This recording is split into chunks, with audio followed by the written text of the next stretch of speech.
Welcome to the first episode of Olson's SpeedShop YouTube channel. What we're going to do on this channel is build cool stuff. What we got planned for our first project is to build a 1927 Essex. A lot of people ask, what's an Essex? A lot of people have never even heard of an Essex.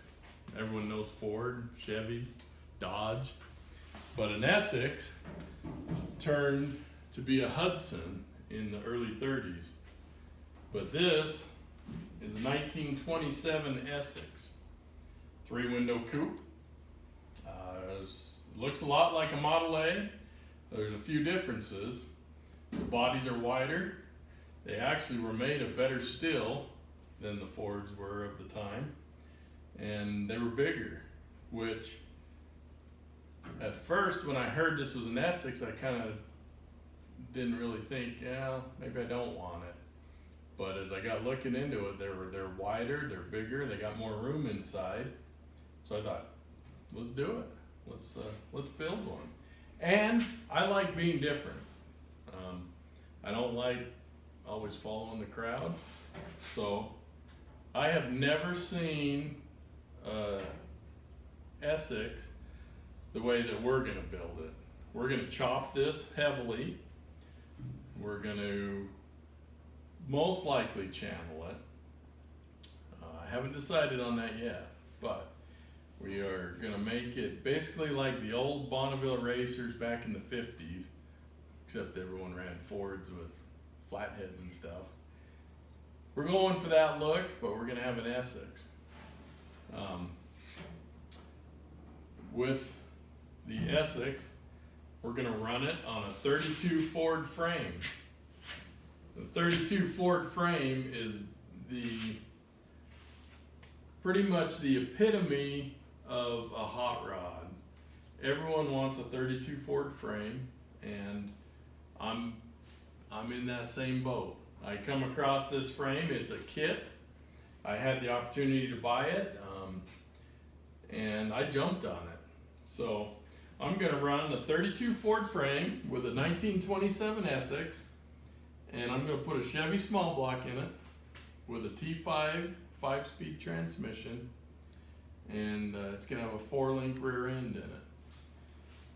We got the rear end sitting up here. We're right in the middle of shortening it to make it fit right in with this Essex. This rear end is out of a 1996 Ford Explorer. They have very good, strong rear ends, and they're easy to modify.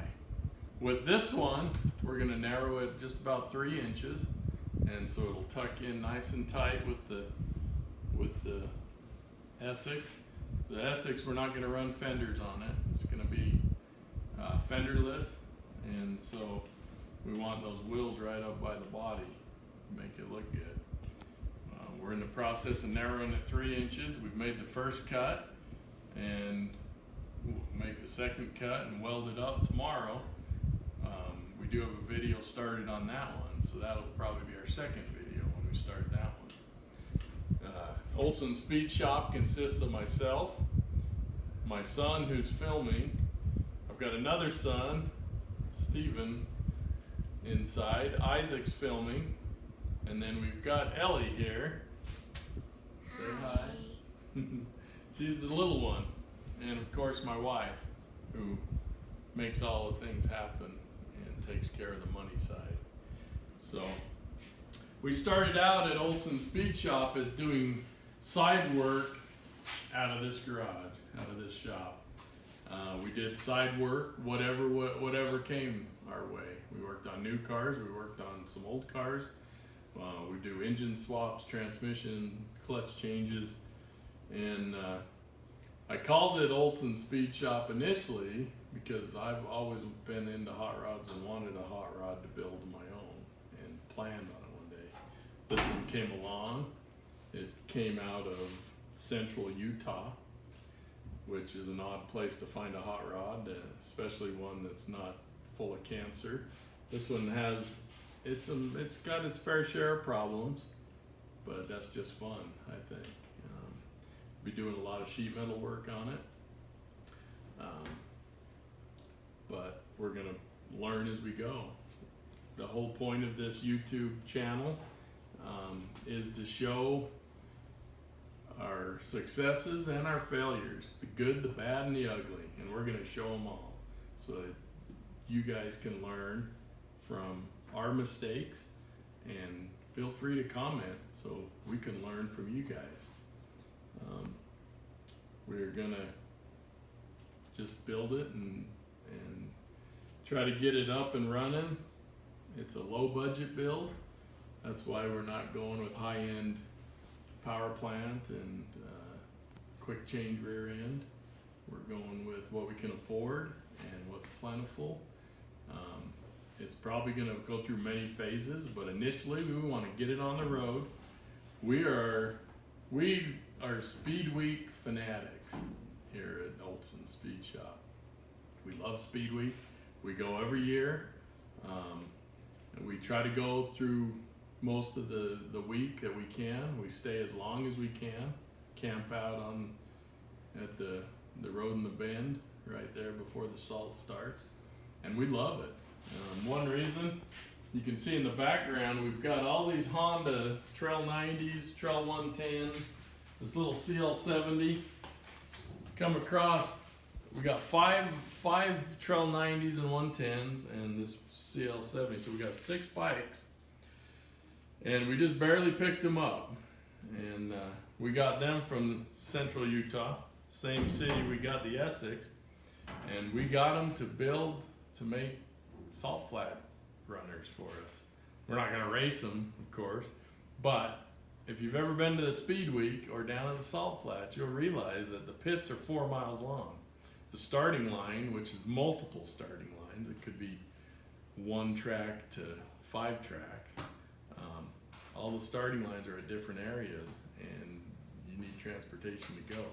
We go to all of it. We drove my truck. I rusted one truck out completely, and I just got a new Duramax, new to me Duramax, and I don't want to rust it out. So we're gonna get these up and running, street legal, so we can go check out Speedweek any which way we want and not worry about rusting out our trucks anymore. We are going to take this out to the salt when it's done.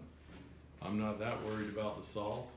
This one I can pretty much disassemble if we need and clean it all up after every time we go, which will be fun.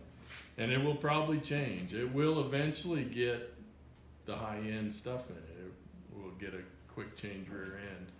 It will get probably a flathead or a Y block or an old school Hemi or maybe an old school Oldsmobile. They were fast back in the day. And basically we want to build this like a 50s era hot rod. Skinny tires, skinny wheels in the back. And we're not going real wide tires or nothing, but really pretty hard chop on it. It's not going to be so extreme that it's hard to see out of and drive, because our motto here is to build them and drive them. We like to drive them. We don't like trailering anything. So we're going to build it, we're going to drive it, and we're going to drive it everywhere. That's why with the rear end that we got, I got one with 373 rear end gears, and it's limited slip. Those will be about perfect with that 5-speed trans. We want a freeway runner because there's quite a bit of freeway to get down to the salt flats from where we're at, and we're going to drive it. So hopefully we can get down to, or up to, over to New Jersey to the Race of Gentlemen, Colorado for the hill climb, hot rod hill climb, and hopefully we'll drive the wheels off this thing. That's our plan. We'll show videos along the way. Like I said, we're going to do this rear end video. That'll be our second video on how we narrow it. And whatever else comes our way, Steven and Isaac like these little Trail 90s, we might do a video on that. If an engine change comes up, like we've had in the past, we might video that. So we basically like anything with a gas-powered engine and anything that's mechanical or moves. We'll work on it. So that's our plan of this channel.